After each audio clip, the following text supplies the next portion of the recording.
നമസ്കാരം. ഞാൻ Moideen Shah, Indian union കോൺഗ്രസിൻ്റെ പ്രസിഡന്റ്. ബഹുമാനി നിങ്ങൾക്ക് എല്ലാവർക്കും എൻ്റെയും എൻ്റെ ഗ്രൂപ്പിനെയും അഭിനന്ദനങ്ങളും ആശംസകളും. പണ്ടൊരു മൂത്താശ്ശേരി ഒരു ചക്ക കൊണ്ട് ഒരു കടയുടെ മുമ്പിൽ വെച്ചു. അതിൽ നിന്ന് പുള്ളി കുറച്ച് ചക്ക മുറിച്ചെടുത്തു. ബാക്കി ഒരു കോലുകൊണ്ട് തോതൊപ്പിച്ചു. തോത് അവിടെ വെച്ച് ചക്ക അവിടെ വെച്ച് പുള്ളി കുറേ തിരിച്ചു വന്ന് നോക്കിയപ്പോൾ തോത് വെച്ച് നോക്കിയപ്പോൾ ഒക്കുന്നുണ്ട്, പക്ഷെ കമ്മതി കുറവ്.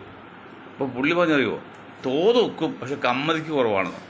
തോത് ചോക്കുന്നുണ്ട് പക്ഷെ കമ്മി നോക്കുക സംശയമുണ്ട്. കാരണം വേറൊരാൾ ആ തോത് മുറിച്ചിട്ട് അത്രയും ചക്ക എടുത്തുകൊണ്ടേ. അപ്പോൾ തോത് വെക്കും പക്ഷെ കമ്മതി കുറവെന്ന് പറഞ്ഞ പോലെയാണ് നമ്മുടെ ഈ വേടൻ എന്നൊരു കഥാപാത്രം ഉണ്ടല്ലോ, അടുത്ത കാലത്ത് വന്ന കഥാപാത്രമാണ്. അദ്ദേഹത്തെ പോലീസ് അറസ്റ്റ് ചെയ്ത് വനവകുപ്പിനെ ഏൽപ്പിച്ച് വനവകുപ്പ് പറഞ്ഞതും വനവകുപ്പ് മന്ത്രി പറഞ്ഞൊക്കെ വെച്ച് നോക്കുമ്പോഴേ തോത് നോക്കും നിയമമാണ്. വന്യമൃഗങ്ങളുടെ പുലി നഖോ പുലിയുടെ പല്ലോ ഒന്നും ഉപയോഗിക്കാൻ പാടില്ല എന്നുള്ളത് നിയമമാണ്. ആ നിയമത്തെ മാനിച്ചേ തീരൂ. പക്ഷേ അങ്ങനെയാണെങ്കിൽ തന്നെയും ഈ തോതൊക്കും കമ്മതിക്ക് ഒക്കൂല എന്ന് പറയാൻ കാരണം, അങ്ങനെയെങ്കിൽ ഒരു സിനിമാ നടനെ ആനക്കൊമ്പുമായി പിടിച്ചല്ലോ. എത്ര ദിവസം അദ്ദേഹം അകത്ത് കിടന്നു മനസ്സിലാക്കണം. അപ്പോൾ ആരോ പറഞ്ഞ് ഒരു ആന നാട്ടാനെയാണ്, വളർത്താനെയാണ്, അത് മരിച്ചപ്പന് ഉടമസ്ഥ കൊടുത്താണ്, അതിന് ലൈസൻസ് കൊടുത്തു. അപ്പോൾ 4 കൊമ്പുണ്ട്. ഒരു ആനക്ക് 2 കൊമ്പല്ലേ ഉണ്ടാവുള്ളൂ. 4 കൊമ്പുണ്ടെങ്കിൽ മറ്റു ആന ഏതായിരുന്നു? അങ്ങനെയാണെങ്കിൽ ആ സർട്ടിഫിക്കറ്റ് കിട്ടാൻ 5-10 വർഷം കഴിഞ്ഞാൽ കിട്ടി. അതുവരെയും ഒരു ദിവസമെങ്കിലും അകത്ത് പോയിട്ട് കിടന്നുണ്ടോ, GP കൊണ്ടുപോയിട്ടുണ്ടോ? അപ്പോൾ ഇതൊക്കെയാണ് പറയുന്നത്. കമ്മതിക്ക് വെക്കും, തോത് വെക്കും, പക്ഷെ കമ്മതിക്ക് കുറവെന്നുണ്ട്. നമ്മുടെ നിയമങ്ങളും നിയമവാഴ്ചയും തോത് ഒപ്പിക്കാൻ പറ്റും, കമ്മതിക്ക് കുറവാണ്. ഇന്നലെ തുടങ്ങിയതല്ല. ഞാൻ പറഞ്ഞ ലഹരി വസ്തു ഉപയോഗിക്കുക, കഞ്ചാവ് ഉപയോഗിക്കുക, അതൊക്കെ ഒരു കാരണവശാലും അനുവദിക്കാൻ പാടില്ല. വന്യമൃഗങ്ങളെ ആക്രമിച്ച് കൊലപ്പെടുത്തുകയോ അല്ലെങ്കിൽ ആക്രമിക്കുകയോ ചെയ്യുന്നത് തെറ്റ് തന്നെ, യാതൊരു സംശയമില്ല. പക്ഷേ ഈ വേടൻ അറിയാലോ, ഒരു ദളിത് ആണെന്നാണ് പറയുന്നത്. അദ്ദേഹത്തിൻ്റെ പാട്ടും കാര്യങ്ങൾ വളരെ ശക്തമായിട്ട് സമൂഹം ഇഷ്ടപ്പെടുന്നു, പ്രതികരിക്കുന്നു എന്നൊക്കെ ഉള്ളതുണ്ട്. അപ്പം അങ്ങനെ വരുമ്പോൾ ഈ വേടനെ പോലുള്ളവരും പിന്നോക്കനും ദളിതും ന്യൂനപക്ഷമൊക്കെ ചിന്തിക്കേണ്ട കാര്യമുണ്ട്. ഇവിടെ നിയമം എല്ലാവർക്കും ഒരുപോലെ അല്ല. ഇപ്പം സഞ്ജീവ് ഭട്ട് സുപ്രീം കോടതിയിൽ കൊടുത്ത ജാമ്യ ഹർജിയൊക്കെ സുപ്രീം കോടതി വരെ തള്ളിയത്. സഞ്ജീവ് ഭട്ടിൻ്റെ അവസ്ഥ എന്താണെന്ന് നിങ്ങൾക്കറിയാം, ഞാനൊന്നും പറയുന്നില്ല. കാരണം എന്തെല്ലോ സംഭവം കഴിഞ്ഞു പോയി. അവിടെ ഇപ്പോൾ എല്ലാവർക്കും നീതി ഒരുപോലെ അല്ലെന്ന് ആദ്യമായിട്ട് എന്നെപ്പോലെ ന്യൂനപക്ഷക്കാരനോ പിന്നോക്കനും ദളിതൊക്കെ മനസ്സിലാക്കണം. നിങ്ങൾ ചാടി മറ്റേ ഉന്നത സിനിമാ നടനെ അകത്തിട്ടില്ല എന്ന് ചോദിച്ചത് അതൊന്നും അതിൽ കാര്യമില്ല. കുറച്ചൊക്കെ ശ്രദ്ധിക്കേണ്ടിയിരിക്കുന്നു. കാരണം നമ്മൾ ധരിക്കുന്ന, നമ്മൾ ഉപയോഗിക്കുന്ന സാധനങ്ങൾ നിയമവിധേയമായിട്ടാണോ നിയമവിരുദ്ധമാണോ ഇതൊക്കെ നോക്കിയിട്ട് വേണം ചെയ്യാൻ. അല്ലെങ്കിൽ ഇതുപോലെ നിങ്ങളുടെ ഓരോ ചലനവും മനസ്സിലാക്കാനായിട്ട് ആയിരക്കണക്കിന് രഹസ്യാന്വേഷവും മറ്റേ ക്യാമറയൊക്കെ ഉണ്ട്, നിങ്ങൾ കൊടുക്കും. ഇവിടെ ഒരു എസ്റ്റാബ്ലിഷ്മെൻ്റ് ഉണ്ട്. എസ്റ്റാബ്ലിഷ്മെൻറ്റിനെതിരെ നിൽക്കുന്ന ആരായിരുന്നാലും അവനെ ഒതുക്കാൻ നോക്കും. അതിപ്പോൾ അവർ ഞാൻ കുറ്റപ്പെടുന്നില്ല, കാരണം അതിൽ ലോകത്തിൻ്റെ സ്ഥിതിയാണ്. അതിൻ്റെ ആധിപത്യം നിലനിർത്താൻ വേണ്ടി എനിക്ക് എൻ്റെ അടുത്ത് എത്താൻ സാധ്യതയുള്ള എല്ലാവരും ഒതുക്കും. അത് രാഷ്ട്രീയത്തിലാണെങ്കിലും ബിസിനസ്സിലാണെങ്കിലും ഒക്കെ ചെയ്യും. അതൊന്നും കുറ്റം പറയാൻ പറ്റില്ല. അപ്പം നമ്മൾ ചെയ്യേണ്ടത്, ഇല വന്ന് മുള്ളിൽ വീണാൽ മുള്ളൂന്ന് ഇലയിൽ വേണം, ഇലക്കാണ് കിടന്നു പറയുമ്പോൾ ഈ പിന്നോക്ക ദളിത് ന്യൂനപക്ഷങ്ങൾ ഇനിയെങ്കിലും മനസ്സിലാക്കുക. നിങ്ങൾക്ക് ആയുഷത്തി മരിക്കണമെങ്കിൽ, ഇവിടുത്തെ പല പിന്നോക്ക ദളിത് ന്യൂനപക്ഷ നേതാക്കളും ആയുഷത്താതെ മരിച്ചിരിക്കുന്നത് 100 ഉദാഹരണങ്ങളുണ്ട്. അത് ഞാൻ പറയുന്നില്ല. അപ്പം അങ്ങനെ വേടനാണെങ്കിലും ആരായാലും കുറച്ചുകൂടിയൊക്കെ ശ്രദ്ധിക്കണം. പിന്നെ ഒരു സിനിമയുടെ ഉണ്ടല്ലോ ഇവിടെ മറ്റേ പറമ്പില്ല, അത് അദ്ദേഹം ഇടപെടുമ്പോഴേക്ക് ഒന്നും കൂടി ശ്രദ്ധിക്കും, നല്ലതായിരിക്കും. അതാണ് സംഗതി. മന്ത്രി പറഞ്ഞത് കണ്ടില്ലേ, മന്ത്രി വനവകുപ്പ് മന്ത്രിയുടെ യോഗ്യതയൊക്കെ നമ്മൾ മനസ്സിലായല്ലോ. മന്ത്രി പറഞ്ഞു അതൊക്കെ കോടതി തീരുമാനിക്കട്ടെ, എന്തൊക്കെയാണ് ഒരു ആശ്വാസമല്ല. അത് നിയമത്തെ വഴിക്ക് പോകുമെന്ന് പറഞ്ഞാൽ മതിയായത് മന്ത്രി. അതൊന്നും പറഞ്ഞില്ല. കാരണം എന്താണ്, അവനൊരു താഴെ കിടക്കുന്നത് ഒരു തെളിവ് വിവാദപ്പെട്ടവർ, അവനൊക്കെ അത്ര മതി എന്നുള്ള രീതിയിലാണ് ചെയ്യുന്നത്. അപ്പോൾ മന്ത്രിമാർ വരെയും അങ്ങനെ ചിന്തിക്കുന്ന പിന്നെ സാധാരണക്കാരും പറയണോ? ആ മന്ത്രിയെക്കുറിച്ച് പരാതി ഉള്ളൂ, വയസ്സായി കുഴിയിൽ കാല് നിട്ടവർ എന്നിട്ടും ആഗ്രഹം മരിക്കോളം മന്ത്രിയായിരിക്കുന്ന അതിന് പിണറായി സർക്കാർ ഒത്താവശ്യം കൊടുക്കുകയാണ്. അല്ലെങ്കിൽ പണ്ട് അവർക്ക് പുറത്താക്കേണ്ടതാണെന്നല്ലോ. ജനതാദൾ എസും പിന്നെ JDU ഒക്കെ ഉണ്ടല്ലോ, അതിനൊക്കെ അറിയാമല്ലോ നിങ്ങൾ. NCP ഒക്കെ പിളർന്നപ്പോഴും എന്തുമാകട്ടെ. അപ്പോൾ ശ്രദ്ധിക്കണം. ഇപ്പം നമ്മൾ പ്രധാന ഒരു കാര്യം പറയുന്നത്, എൻ്റെ സുഹൃത്താണ് ജോസ് പുത്തൻവീട്ടിൽ. അദ്ദേഹത്തിൻ്റെ ഫാമിലിയിൽ ബിഷപ്പുമാരൊക്കെ ഉള്ളതാണ്. വളരെ ജെന്റിൽമാനാണ്, വളരെ സാംസ്കാരികമായിട്ട് കൊണ്ടു നിൽക്കുക. ആ ജോസ് പുത്തൻവീട്ടിലോട് ഞാൻ ക്ഷമ ചോദിച്ചൊരു കാര്യം പറയണം. ഒരു കറുത്ത ചണ്ടിയോ കരിമ്പാല് കണ്ടിട്ടുള്ള ആൾ അദ്ദേഹം പറഞ്ഞത്, ഇന്ത്യ വിഭജിച്ച് പോയപ്പോൾ ഇനി മുസ്ലിങ്ങളോട് നിൽക്കുന്നതിനെ പോയി കൂടെ ഞങ്ങൾക്ക് ശല്യം ഉണ്ടാക്കുക എന്നൊക്കെ പറഞ്ഞതായിട്ട് ചാനലിൽ കാണുന്നുണ്ട്. അയാൾ പല മണ്ഡലത്തിലും പറഞ്ഞ ഇതല്ല. പക്ഷെ ആ മഹാവ്യക്തിയോട് പറയാനുള്ളത്, ആൽപ്സ് പർവ്വതത്തിൽ വിമാന അപകടത്തിൽപ്പെട്ട് 10-100 ദിവസം എല്ലാവരും മരിച്ച് പട്ടിണി കിടന്ന് ഒരു മകൾ മാത്രം രക്ഷപ്പെട്ട് വളരെ കഷ്ടപ്പെട്ട് 30 ദിവസം കഴിയുമ്പോഴേക്കും എല്ലാ അവസാനം സ്വന്തം അച്ഛൻ്റെ ശവം തിന്നാണ് ജീവിച്ച് കുറേ മൈലുകൾ ഇങ്ങനെ പിന്നെ എന്താണ് ഈ മഞ്ഞ് കട്ടിൽ കൂടി ഈ നീന്തി റോഡ് ആ ജനവാസമുള്ള സ്ഥലത്തെത്തിയെന്ന് ആ സ്ത്രീ പറഞ്ഞായിട്ട് ചരിത്രമുണ്ട്. ഇവിടെ അച്ഛൻ്റെ ശവത്തേക്കാൾ സ്വയം മലമാണ് ഇദ്ദേഹം കഴിക്കുന്നത്. കാരണം എന്ന് പറയാൻ കാരണം എന്നറിയോ, നിങ്ങൾ മനസ്സിലാക്കണം. ഇതൊക്കെ ഞാൻ മരിച്ചു കഴിഞ്ഞാലും എൻ്റെ തലമുറ എൻ്റെയൊക്കെ സമുദായമൊക്കെ ഒന്നും മനസ്സിലാക്കി ഇതൊക്കെ ഉത്തരം പറയാനുള്ള ചോദ്യത്തിന് ഉത്തരം കൊടുക്കേണ്ടതാണ്. അതായത് ഒരു അമ്മായിയമ്മയും മരുമോളും, അപ്പോൾ അമ്മായിയമ്മയും മരുമോളും തർക്കമുണ്ടാക്കിയപ്പോൾ മരുമോൾ എന്താ പറഞ്ഞാൽ, അമ്മായിയമ്മ നിങ്ങൾ ഇന്നലെ വന്നു, ഞാൻ ഇന്ന് വന്നു, ആ വ്യത്യാസം മാത്രം, നമ്മൾ തുല്യരാണ് എന്ന് പറഞ്ഞാൽ ശരിയല്ലേ? അതിൽ ഈ ചണ്ടിയോടൊക്കെ പറയാനുള്ളത്, നിങ്ങൾ ഇന്നലെ വന്നു, ഞങ്ങൾക്ക് ഇന്ന് വന്നവരാ, ഇന്നലെ വന്ന് ഞങ്ങൾ ഇന്ന് വന്നവർ ഞങ്ങളോട് ഉപദേശിക്കുന്ന ആളില്ല. ഇതൊക്കെ സമുദായത്തിലെ ഉന്നതന്മാർ പറഞ്ഞ് മനസ്സിലാക്കണം. ഈ മണ്ട ശിരോമണിയൊക്കെ അല്ലെങ്കിൽ സംഗതി വളരെ അപകടത്തിലാണ്. ഇത് ഞാൻ ക്രിസ്ത്യ സമുദായത്തിലെ എൻ്റെ ബഹുമാനിയായ എല്ലാ ആൾക്കാരെയും ഞാൻ ബഹുമാനിച്ചോണ്ടും ആദരിച്ചോണ്ടും പറയാണ്, ഇങ്ങനെയൊന്നും പറയിപ്പിക്കുന്ന ആവശ്യം ഉണ്ടായിരിക്കുന്നത് പ്രത്യേകം പറയണം. മറ്റൊന്ന്, മലപ്പുറത്ത് 5 വയസ്സുള്ള കുട്ടിക്ക് ബാധയേറ്റ് ഇഞ്ചക്ഷൻ എടുത്തെങ്കിലും ആ കുട്ടി അവസാനം മരിച്ചു. 1 മാസത്തിനുള്ളിൽ മരിച്ചു. അതാരാണ് കുറ്റവാളി? ഇഞ്ചക്ഷൻ എടുത്തയാളുടെ കുറ്റമാണോ, വാക്സിനേഷൻ എടുത്തയാളുടെ കുറ്റമാണോ, അത് വാക്സിനേഷൻ കുഴപ്പമാണോ, അതല്ലെങ്കിൽ മറ്റെന്തെങ്കിലും തടസ്സം എന്നൊക്കെ അന്വേഷിച്ച് ഉത്തരം കണ്ടുപിടിച്ച് മാതൃകാപരമായി ശിക്ഷിക്കണം. ഇല്ലെങ്കിൽ വീണ്ടും ആവർത്തിക്കും. അതായത് കൂനൂര് ആണ് ഇന്ത്യയിൽ പേപ്പട്ടി ബാധക്കുള്ള ആൻറ്റിജൻ അല്ലെങ്കിൽ ഇത് ഉണ്ടാക്കുന്നത്. ഇതൊരു വിദേശ കമ്പനിയാണെന്ന് എൻ്റെ അറിവ് കേട്ടോ. അത് 10, 50, 100 കോടിയായിട്ട് ബിസിനസ് പെർ ഇയർ നടക്കുന്നത്. ഓൾ ഇന്ത്യ ബേസ് സപ്ലൈ ഉണ്ടല്ലോ. അവർക്ക് വേണ്ടി വാദിക്കുന്ന ചില മന്ത്രിമാരും ചില ഉദ്യോഗസ്ഥന്മാരും ചില രാഷ്ട്രീയ നേതാക്കളൊക്കെ ഉണ്ടെന്നേ, അത് കമ്മീഷൻ കിട്ടുന്നവർക്കെല്ലാം. വാസ്തവത്തിൽ അലഞ്ഞ് തിരിഞ്ഞ് നടക്കുന്ന പട്ടിയെ പണ്ട് കാലത്ത് നമ്മുടെ മുതിർന്ന തലമുറ അവർ എത്ര മാന്യന്മാരും ബുദ്ധിശാലികളായിരുന്നു. അലഞ്ഞു നിൽക്കുന്ന മൃഗങ്ങളൊക്കെ ആണെങ്കിൽ, പശുവിനൊക്കെ ആണെങ്കിൽ അത് പൗണ്ട് എന്ന് പറഞ്ഞിട്ടുണ്ട് പണ്ട് പഞ്ചായത്തിലൊക്കെ. അത് പ്രത്യേക തൊഴുത്ത് പോലെ ഉണ്ടാക്കിയിട്ട് അവിടെ കെട്ടും, എന്നിട്ട് ഉടമസ്ഥൻ വരെ തിരിച്ചു കൊടുക്കും. അല്ലെങ്കിൽ അത് അലഞ്ഞ് പട്ടിയുടെ കഴുത്തിൽ ബെൽറ്റുള്ള പട്ടി ഒഴിവാക്കി ബാക്കി എല്ലാ പട്ടിയും പിന്നെ കൊണ്ടുവന്ന് കൊന്നുകളയും. അത് തന്നെ ഇവയെ കൊല്ലാൻ പാടില്ല. അപ്പോൾ പട്ടി ജീവിതത്തെ ഇപ്പം ഈ അടുത്ത കാലത്ത് പട്ടിയുടെ കടിയേറ്റ് മരിക്കാതെ മരിച്ചവരൊക്കെ എത്ര പേരുണ്ട് ഈ കൊച്ചു കേരളത്തിൽ പോലും. എന്തേ നമ്മുടെ നിയമം മിഷർ, ഇന്നലെ ഞാൻ പറഞ്ഞില്ലേ ഈ കറുത്ത് വരുന്ന ആൾക്കാർ നാടോടികളെ സൂക്ഷിക്കണമെന്ന് പറഞ്ഞ പോലെ, എന്തേ നിങ്ങൾ ശ്രദ്ധിക്കാത്തത്? നമ്മുടെ ഭരണകൂടത്തെ ശ്രദ്ധിക്കാത്തത്? ഒറ്റ നിയമം ഇട്ടാൽ മതി. അവിടെ കൂടുതൽ ദയവ് കാണിച്ചിട്ടില്ല. കഴുത്തിൽ ബെൽറ്റുള്ള പട്ടി, കാരണം പട്ടികൾ സ്വയം ബെൽറ്റ് ഇടൂല, അപ്പോൾ അതിന് ഏതെങ്കിലും ഉടമസ്ഥയോട് മനസ്സിലാവും.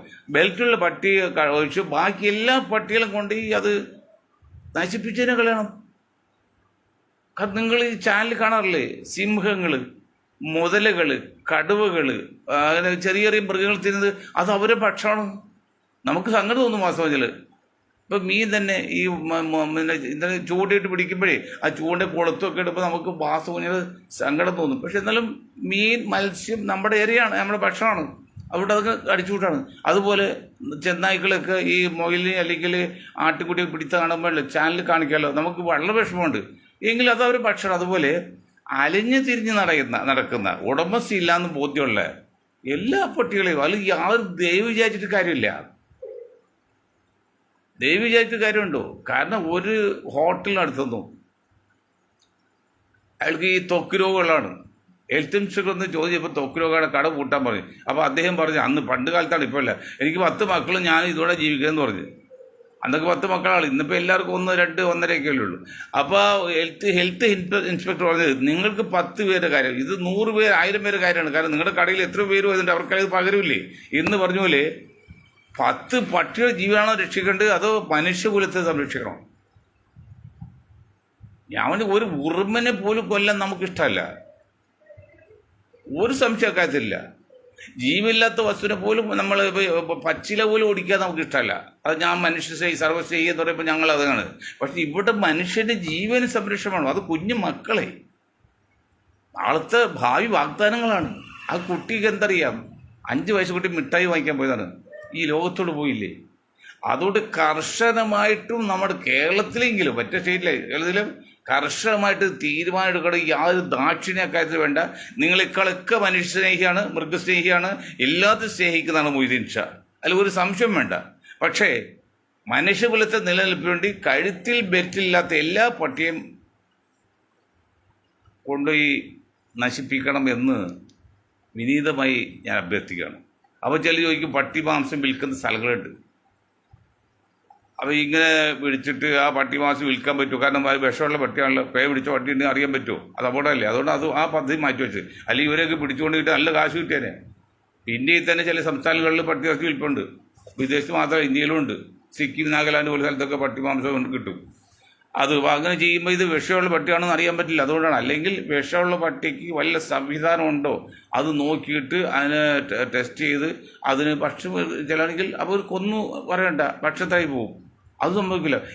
ഒരു കാര്യം വളരെ വ്യക്തമായിട്ട് പറയാണ്, ഇന്ത്യൻ യൂണിയൻ കോൺഗ്രസിന്റെ പ്രസിഡന്റ് എന്ന നിലയിൽ വളരെ വ്യക്തമായിട്ട് ഭരണകക്ഷി കേരള ഗവൺമെന്റിനോട് പറയാണ്, നിങ്ങൾ അലിഞ്ഞു തിരിഞ്ഞ് നടക്കുന്ന പട്ടിയെ, കഴുത്തിൽ ബെൽറ്റ് ഇല്ലാത്ത എല്ലാ നായ്ക്കളെയും 24 മണിക്കൂറിനും കേരളത്തിൽ സ്വസ്ഥമാക്കണം, കേരളത്തിൽ ഒഴിവാക്കണം. അങ്ങനെ പട്ടി സ്നേഹമുണ്ടെങ്കിൽ അവരവർ വീട്ടിൽ കൊണ്ടുപോയിക്കോട്ടെ, വളർത്തിക്കോട്ടെ, കുഴപ്പമില്ല. അങ്ങനെ കൂടുതൽ സ്നേഹമുള്ള മനുഷ്യരെക്കാൾ കൂടുതൽ സ്നേഹം നിങ്ങൾ പട്ടിയോടാണ് കാണിക്കുന്നത്, അങ്ങനെ ഉള്ളെങ്കിൽ ഓട്ടായിക്കോട്ടെ, കുഴപ്പമില്ല. അവരെ വീട്ടിലേക്ക് കൊണ്ടുപോകണം, അല്ലെങ്കിൽ അവരെ പിടിച്ചുകൊണ്ട് അവരെ വീട്ടിൽ മുറ്റത്ത് ഏൽപ്പിക്കണം, അവരെന്തും ചെയ്യട്ടെ. അല്ലെങ്കിൽ ഗവൺമെൻറ് ഇത് മാറ്റണം. 24 ഹവേഴ്സിനൊക്കെ ആജ്ഞയല്ല, ഒരു റിക്വസ്റ്റാണ്. കാരണം അതിനുള്ളിൽ 24 മണിക്കൂറിനുള്ളിൽ ചിലപ്പോൾ എത്ര പേർക്ക് അപകടം പറ്റും. ഇപ്പോൾ എനിക്ക് വരാൻ നിങ്ങൾക്കൊക്കെ പറ്റാമല്ലോ, ഇനി ആൾക്ക് പറ്റാമെന്ന് പറയാൻ പറ്റില്ലല്ലോ.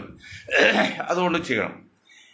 ഇനി നമ്മൾ പറയാൻ പോകുന്നത് മനുഷ്യകുലത്തിന് യോജിക്കാത്ത, മനുഷ്യൻ മനോഹരൻ, എത്രയോ നല്ല പദം മനസ്സിൽ തട്ടിക്കൊണ്ട് പറഞ്ഞു മാക്സിംഗോർ. മനുഷ്യൻ എന്ന പദം മനോഹരമാണ്, പക്ഷെ അവൻ്റെ മനസ്സിൽ തട്ടിപ്പെടുന്ന മാക്സിംഗോർക്കി എന്ന ചിന്തകൻ പറഞ്ഞു. അതുപോലെയാണ് 29 വയസ്സ് പ്രായമുള്ള ഒരു പെൺകുട്ടിയെ അവളുടെ ഭർത്താവിൻ്റെ അമ്മയും കൂടി പട്ടിണിക്കിട്ട് 21 കിലോ ഭാരം വരെയാക്കി പോസ്റ്റ്മോർട്ടം ചെയ്തപ്പോൾ ആമാശയത്തിൽ ഭക്ഷണത്തിൻ്റെ അംശമില്ലാതെയായിട്ട് ദിവസങ്ങളായിട്ടുണ്ട്. അവനിപ്പോൾ ജീവപര്യന്തം ശിക്ഷിച്ചു. ഇവിടെ നമ്മൾ ചിന്തിക്കേണ്ട ഒരു പോയിന്റ് ഉണ്ട്, വളരെ വ്യക്തമായിട്ട് പറയാണ്. ഈ കുട്ടിക്ക് ഏതെങ്കിലും രക്ഷകർത്താക്കൾ, അമ്മയോ അച്ഛനോ ബന്ധുക്കളോ ഉണ്ടാവില്ലേ? എനിക്ക് ചിന്തിക്കാൻ പറ്റുന്നില്ല. 24 പട്ടിണി കിട്ട് കൊന്നു എന്ന് പറയുമ്പോഴേ ആ പെൺകുട്ടിയുടെ അവകാശികൾ ആരുമില്ലേ? അവകാശികളില്ലെങ്കിൽ ആ പെൺകുട്ടികളെ സ്നേഹിക്കുന്ന സുഹൃത്തുക്കളില്ലേ, വനിതാ സുഹൃത്തുക്കളില്ലേ? അല്ലെങ്കിൽ ഏതെങ്കിലും മാർഗത്തിൽ ആ വീടിൻ്റെ അടുത്തുള്ള മനുഷ്യ മൃഗങ്ങളെ, ആൾക്കാലി മൃഗങ്ങൾക്ക് ഒരു അപകടം, ഞാൻ അവരെ മൃഗങ്ങൾ എന്ന് പറഞ്ഞാൽ മനുഷ്യ മൃഗങ്ങൾ നിങ്ങൾ ശ്രദ്ധിക്കണ്ടേ? അവിടെ പഞ്ചായത്ത് മെമ്പർ ഇല്ലേ, സ്ഥലം MLA ഇല്ലേ? എന്താണ് നിങ്ങൾക്ക് വായി നോക്കിയെടുക്കുക? എന്താ പണി നിങ്ങൾക്ക്? പഞ്ചായത്ത് മെമ്പർ, വാർഡ് മെമ്പർ, ഇത്രയും ദിവസം പട്ടിണി എടുത്തിട്ട് ആരും അറിഞ്ഞില്ലെന്നോ? നമ്മൾ എന്തിനാ ജീവിക്കുന്നത് ഇങ്ങനെയൊക്കെയാണെങ്കിൽ? വാർഡ് മെമ്പർക്ക് എന്താണ് ഉത്തരവാദിത്വം? അല്ലെങ്കിൽ മറ്റേ സർക്കാർ ഹെൽത്ത് ഡിപ്പാർട്ട്മെൻറ്റിൽ എത്രയോ ഉദ്യോഗസ്ഥന്മാർ ആഴ്ചയിൽ പോകുന്നുണ്ടല്ലോ. ഇപ്പം നടക്കുന്ന ആശാ വർക്കർമാർക്ക് അതിൽ പെട്ടതല്ലേ? അങ്ങനെ സംഭവം എക്സ്ട്രാ ഓർഡിനറി അസാധാരണ സംഭവമാണെങ്കിൽ അത് ആ സ്ഥലത്തെ മെമ്പർ അറിയണം, ആശാ വർക്കർമാർ അറിയണം, അല്ലെങ്കിൽ പോലീസ് സ്റ്റേഷൻ അറിയണം. ഈ സ്ത്രീക്ക് ആരെങ്കിലും അറിയിക്കാൻ പാടില്ലായിരുന്നു. ഞാൻ ഏതുപോലെ എന്നറിയോ? നിങ്ങൾ കേട്ടോളൂ. ഒരു ആഫ്രിക്കൻ കൺട്രീസിൽ ദാരിദ്ര്യം മുട്ടി പേക്കോലമായ കുഞ്ഞുങ്ങളെ നമ്മൾ കണ്ടിട്ടുണ്ട്. അവിടെ ഒരു കഴുകൻ ഈ കുട്ടിയെ തിന്നുകൊണ്ടിരിക്കുകയാണ്. കാരണം ആ കുട്ടി അവശമായി അനങ്ങാൻ പോലും പറ്റാതെ വെറും വെറും അസ്ഥി കൂടെ മാത്രമായി, നല്ല അല്പം മാംസമുള്ളൂ. കഴുകൻ തിന്ന കുഞ്ഞിനെ കൊന്ന്. ഇത് ഫോട്ടോ എടുത്ത ഒരു ഫോട്ടോഗ്രാഫർ, മനുഷ്യരെ നിങ്ങൾ ചിന്തിക്കുന്നത് നിങ്ങൾക്ക് എനിക്ക് ബാധകമാണ്. ഫോട്ടോഗ്രാഫർക്ക് അവാർഡ് കൊടുത്ത്, ലോക അവാർഡ് കമ്മിറ്റി അവാർഡ് കൊടുത്ത് അതിന് സർട്ടിഫിക്കറ്റ് കൊടുത്ത ശേഷം അന്ന് അത് കൊടുത്ത ജഡ്ജി ഒരു കാര്യം ചോദിച്ചു, അല്ലയോ മനുഷ്യ, നിന്റെ മുൻപിൽ വെച്ചല്ലേ ആ കുഞ്ഞിനെ കഴുകൻ തിന്നത്? നിനക്ക് ആ കുഞ്ഞിനെ രക്ഷിക്കാമായിരുന്നല്ലോ, നീ ചെയ്തോ എന്ന് പറഞ്ഞപ്പോഴും അവൻ്റെ മനസ്സ് മാറിയിട്ടല്ലോ. ഏതാനും മാസങ്ങളിൽ അവന് ഭ്രാന്ത് പിടിച്ച് ചത്തുപോയതാണ്. കഥയല്ല, ഫാക്റ്റാണ്, സംഭവമാണ്. അതുപോലെ ഈ കുഞ്ഞിനെ മരിക്കുന്നവര് ആ വാർഡ് മെമ്പർ അല്ലെങ്കിൽ അവിടുത്തെ വീട്ടുകാർ, ഭർത്താവും അമ്മയും നോക്കട്ടെ, ഭ്രാന്ത് പിടിച്ച അല്ലെങ്കിൽ വൈരാഗ്യ ബുദ്ധി കാണും. നാട്ടുകാരുണ്ടല്ലോ, അല്ലെങ്കിൽ ഈ കുട്ടിയുടെ ആയിൽ ബന്ധുക്കുണ്ടാവില്ലേ, ഒരു ദിവസം വിളിക്കാറില്ല വീട്ടിലേക്ക്. ഒരു ദിവസം വിളിച്ച്, ഇപ്പം ഞാനിപ്പോൾ എൻ്റെ മകളെ കല്യാണം കഴിച്ച വീട്ടിൽ വിളിച്ച് ഒരു ദിവസം വിളിച്ച് കിട്ടിയില്ലെങ്കിൽ, ഒരു ദിവസമല്ല ഒറ്റ പ്രാവശ്യം വിളിച്ചിട്ടില്ലെങ്കിൽ ഉടനെ നമ്മൾ തന്നെ അന്വേഷിക്കും. അതല്ലേ സാമാന്യ മര്യാദ. ഇനി ഒരു പ്രാവശ്യം വിളിച്ച് കിട്ടിയില്ല എത്രയൊക്കെ അവിടെ വൈകിട്ട് വിളിക്കൂലേ? ഇത് എത്രയോ ദിവസം കഴിഞ്ഞ ശേഷമാണ് ഈ കുട്ടി ഭക്ഷണം കിട്ടാതെ മരിക്കാന്നൊക്കെ പറഞ്ഞാൽ പെട്ടെന്ന് ഉറുമ്പിനെ കൊല്ലാൻ പറ്റില്ല. It will take more time. വളരെ സമയം കിട്ടും, ദിവസങ്ങളും മാസങ്ങളും പിടിക്കും. ഇത്രയും സമയം പിടിച്ച കൊച്ചല പെൺകുട്ടി മരിച്ചിട്ട് അതിനെ നോക്കാൻ പറ്റാതെ വാർഡ് പമ്പ് ഉൾപ്പെടെയുള്ള പോലീസ് സ്റ്റേഷൻ ഉൾപ്പെടെയുള്ള എല്ലാ മനുഷ്യ മൃഗങ്ങളോടും നമ്മൾ ചോദിക്കുകയാണ്, നിങ്ങൾക്ക് ജീവിച്ചിരുന്നോ? നിങ്ങൾക്ക് ഭൂമിയിൽ ജീവിച്ചിരുന്നായി തെളിവുണ്ടാവുമോ? എനിക്ക് ചിന്തിക്കാൻ പറ്റുന്നില്ല. ഇത്രയും ദിവസം ഭക്ഷണം കൊടുക്കാതെ പൊട്ടി മരിക്കണമെങ്കിൽ നമുക്കൊന്നും ചിന്തിക്കാൻ പറ്റുന്നില്ല. ഞാൻ പറഞ്ഞു, ഞങ്ങൾക്ക് സംഘടനയുണ്ട്, ആൻറ്റി സൂയിസൈഡ് ഓർഗനൈസേഷൻ, ചെറിയ സംഘടനയാണ്. ഞാൻ ജീവൻ ഒഴിച്ചു ബാക്കി എന്തിനും പരിഹാരം കാണാം. ഒരു കുടുംബ പ്രശ്നം ഉണ്ടായി, തർക്കം 2 കേസ് ഞങ്ങളുടെ ബെഞ്ചിൽ വന്നു കഴിഞ്ഞ മാസം. 2 നമ്മൾ പരിഹരിച്ചു. 2 പേരും വിളിച്ചിരുത്തി കൗൺസിലിംഗ് കൊടുത്ത് വിഷയമായിട്ട് പറഞ്ഞു, ഇങ്ങനെയൊക്കെയാണ് ഭവിഷ്യത്ത്. അമ്മായിയമ്മ കേസാണ്. അപ്പോൾ ഞങ്ങളൊരു പോയിന്റ്, അമ്മായിയമ്മയെ അന്വേഷിച്ചില്ലെങ്കിൽ മരുമകൾക്കും മക്കൾക്കും ശിക്ഷയുണ്ട്. അപ്പോൾ അമ്മായിയമ്മ സന്തോഷമായി. അതേ അമ്മായിയമ്മയോട് ഒരു കാര്യം പറഞ്ഞ്, മരുമകൾ ഉപദ്രവിച്ചാൽ ഇത് തന്നെ ശിക്ഷ എന്ന്. അപ്പോൾ അമ്മായി ഒന്നിരുത് അവിടെ മര്യാദക്ക് അടങ്ങി ഒതുങ്ങി 2 കൂട്ടം ചെയ്യുക. ആ മകളോട് നമ്മളെന്താ പറഞ്ഞറിയോ? മകളെ, നീ നിൻ്റെ അമ്മായിയമ്മയായിട്ടല്ല, നിൻ്റെ അമ്മയായിട്ട് കാണണം. അമ്മയെ പോലെയല്ല, അമ്മയായിട്ട് കാണണം. അമ്മായിയമ്മയോട് എന്താ പറയുന്നത്?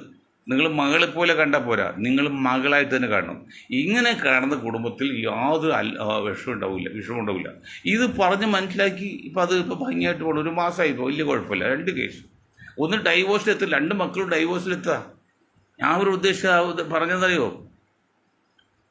ആ സുഹൃത്തിനോട് പറയും, സുഹൃത്ത് 2 മക്കളല്ലേ, ഇപ്പം നിങ്ങൾ പൊയ്ക്കോന്നൊക്കെ പറയും. നാളെ കഴിയുമ്പോൾ മക്കളെ കാണാത്ത വിഷമം മക്കളെ ചിന്തിക്കുമ്പോൾ നിങ്ങൾക്ക് എന്ത് ബുദ്ധിമുട്ട് പരിഹരിക്കാൻ പറ്റുമോ? നിങ്ങൾ അവസരം ഭ്രാന്ത് പിടിച്ചെത്തും.